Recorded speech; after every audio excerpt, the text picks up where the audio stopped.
भारत में नई जनगणना का पहला चरण आधिकारिक तौर पर शुरू हो गया है। वैसे तो ये काम साल 2021 में ही हो जाना चाहिए था, लेकिन कोरोना महामारी की वजह से इसमें देरी हुई। अब सरकार इसे नए कलेवर और नई तकनीक के साथ डिजिटल जनगणना के रूप में पेश कर रही है। यह आज़ादी के बाद की 8वीं जनगणना है। आज से लेकर 30 सितंबर 2026 के बीच अलग अलग राज्यों में जनगणना कर्मी आपके दरवाजे पर दस्तक देंगे। लेकिन इस बार खास बात यह है कि आपको जनगणना कर्मी का इंतजार करने की जरूरत नहीं।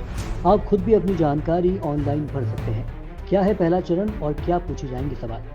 जनगणना के इस पहले चरण को मकान सूचीकरण और आवास गणना कहा जाता है। इसका मुख्य उद्देश्य ये जानना है कि देश के लोग किस तरह के मकानों में रहते हैं और उनके पास क्या क्या सुविधाएं हैं। सरकार ने इसके लिए 33 सवालों की एक लिस्ट तैयार की है।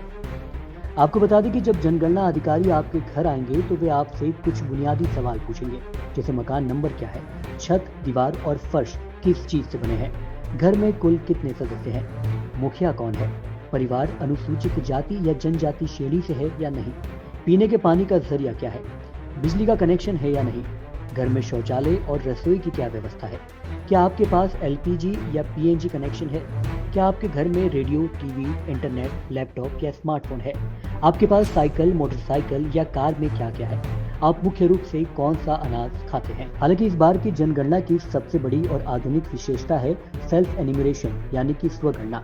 इसका मतलब है कि आप खुद वेब पोर्टल पर जाकर अपनी और अपने परिवार की जानकारी दर्ज कर सकते हैं। इसके लिए आपको आधिकारिक पोर्टल se.census.gov.in पर जाएं, अपने मोबाइल नंबर से लॉगिन करें, पोर्टल पर मौजूद नक्शे पर अपने घर की लोकेशन मार्क करें, परिवार की पूरी जानकारी भरें और सबमिट कर दें। सबमिट करते ही आपको 16 अंकों की एक सेल्फ एनिमरेशन आईडी मिलेगी। इस तरह से आप अपनी स्व जनगणना कर सकते हैं।